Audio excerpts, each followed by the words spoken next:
নমস্কাৰ মৰমৰ ছাত্ৰ ছাত্ৰীসকল আজি চতুৰ্থ শ্ৰেণীৰ চতুৰ্দশ পাঠহ চতুৰহ স্বচ্ছহ পাঠ্য অসমীয়া অনুবাদৰ সৈতে আগবঢ়োৱা হৈছে প্ৰশ্নোত্তৰ আৰম্ভ কৰা হৈছে ভিডিঅ'টি আৰম্ভণিৰ পৰা শেষলৈকে চাবা আৰু লাইক কমেণ্ট কৰি কেনে লাগিছে জনাবা চতুৰ্দশ পাঠহ চতুৰহ স্বচ্ছহ পাঠ্য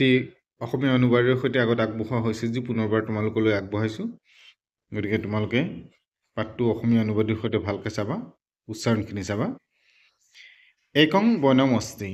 এখন অৰণ্য আছিল তত্ত্ব একহ সিংহহ নিবসতি তাত এটা সিংহই বাস কৰিছিল সহ অতীব কুৰহ শিৱৰ খঙাল আছিল সহ প্ৰতিদিনম একং মৃগং খাদতি সি প্ৰত্যেক দিনে এটাকৈ মৃগপহু খাইছিল একদা সিংহহ অতীব ক্ৰোধিত আছিল ক্ৰোধিত ভৱতি এদিনাখন সিংহটো অতি ভোকত আছিল তদা তত্ত্ব একহ স্বচ্ছহ আগচ্ছতি তেতিয়া তালৈ এটা শহা আহিলে সহ অতীব চতুৰহ শিৱৰ চতুৰ আছিলে সহ সিংহং পশ্যতি ভীতঃ স্বভৱতি সি সিংহক দেখিলে আৰু ভয় খালে সিংহহ স্বশস্য সমীপম আগচ্ছতি সিংহটো শহাৰ ওচৰলৈ আহিলে তং খাদিতুং তৎপৰহ ভৱতি আৰু তাক খাবলৈ সাজু হ'ল তদা স্বচহ ৰুদনং কৰোতি তেতিয়া শহাটোৱে কান্দিবলৈ ধৰিলে সিংহ স্বচং পিছতি সিংহই শহাক সুধিলে ঐ ভৱানে কিমৰ্থং ৰুদনং কৰোতি হেৰা তুমি কি কাৰণে কান্দিছা স্বচহ বদতি শহাই ক'লে মহাৰাজ বনে একহ অন্য সিংহ অস্তি অৰণ্যত আন এটা সিংহ আছে সহ মম পুত্ৰান খাদিতৱান সি মোৰ পুত্ৰবোৰ খাই পেলাইছে অতঃ অহং ৰুদনং কৰোমি সেইকাৰণে মই কান্দিছোঁ সিংহহ কুত্ৰ অস্তি সহ অন্য সিংহহ সেই আন সিংহটো ক'ত আছে স্বচহ সমীপে একহ কূপ অস্তি ওচৰতে এটা কুঁৱা আছে সহ তত্ত্ব নিবাসং কৰোতি সি তাত বাস কৰে সিংহহ অহং তত্ত্ব গত্বা পশ্যামি মই তালৈ গৈ চাম তং সিংহং মাৰয়ামি সেই সিংহটোক মাৰিম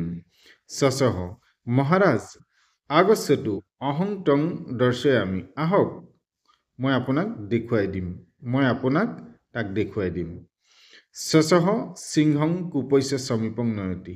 শহাটোৱে সিংহক কুঁৱাৰ ওচৰলৈ লৈ গ'ল কূপজলং দৰ্শয়তি কুঁৱাৰ পানী চালে সিংহ তত্ত্ব স্বপ্ৰতিবিম্বম পশ্যতি সিংহই তাত তাৰ নিজৰ প্ৰতিচ্ছবিটো দেখিলে সহ কূপেন গৰ্জনং কৰোতি সি খঙতে গৰজি উঠিলে কূপাত প্ৰতিধ্বনি ভৱতি কুঁৱাৰ পৰা প্ৰতিধ্বনি হ'বলৈ ধৰিলে তম অন্যহ সিংহ ইতি সহ চিন্তয়তি সেইটো এটা আন সিংহ বুলি ভাবিলে কুপিত সিংহ কূপে কুৰ্দনং কৰোতি খঙত সিংহটোৱে কুঁৱাত জাপ মাৰি দিলে সহ তত্ত্ব এব মৃত ভৱতি আৰু সি তাতেই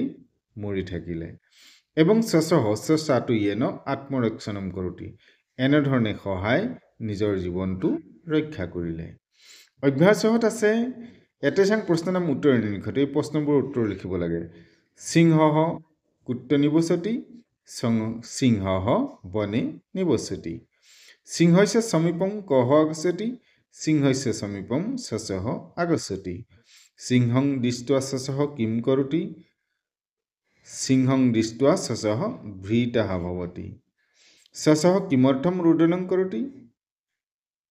শহাটোৱে কি কাৰণে কান্দিছিলে উত্তৰটো কি বুলি দিছে বনে একহ অন্য সিংহ অস্তি সহ মম পুত্ৰান খাদিতৱান অতঃ অহং ৰুদনং কৰোমি এতিয়া আমি উত্তৰটো কেনেকৈ লিখিম বনে একহ অন্য সিংহ অস্তি সহ স্বশস্য পুত্ৰান খাদিতৱান অতঃ সহ ৰুদনং কৰোতি স্বচহ সিংহং কুত্ৰ নয়তি স্বচহ সিংহং কূপস্য সমীপং নয়তি সিংহহ কূপজলে কিং পশ্যতি সিংহহ কূপজলে স্বপ্ৰতিবিম্বম পশ্যতি কুপিত সিংহ কিং কৰোতি কুপিত সিংহ কূপে কুৰ্দনং কৰোতি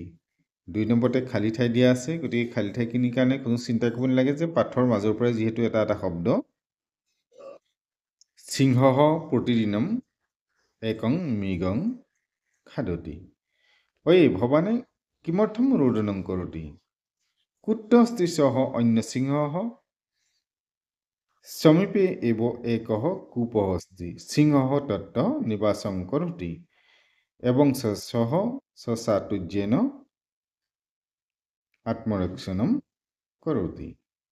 অৰ্থাৎ সিংহটোৱে নিজৰ বুদ্ধিৰ বলতে তাৰ পৰা নিজকে ৰক্ষা কৰিলে গতিকে পাঠটো তোমালোকে অসমীয়া অনুবাদটো বাৰে বাৰে চাই ল'বা প্ৰশ্নোত্তৰখিনিও দিয়া হৈছে আজিলৈ পাঠ ইমানতে সামৰিছোঁ পৰৱৰ্তী বছৰিকা পৰীক্ষাৰ প্ৰশ্নপত্ৰ লৈ তোমালোকৰ মাজলৈ আহিম চেনেলটো চাই থাকিবা আৰু চেনেলটোত যদি নতুন এবাৰ ছাবস্ক্ৰাইব কৰি বেল আইকনটো প্ৰেছ কৰিলে পাঠসমূহ লগে লগে লাভ কৰিবা নমো নমঃ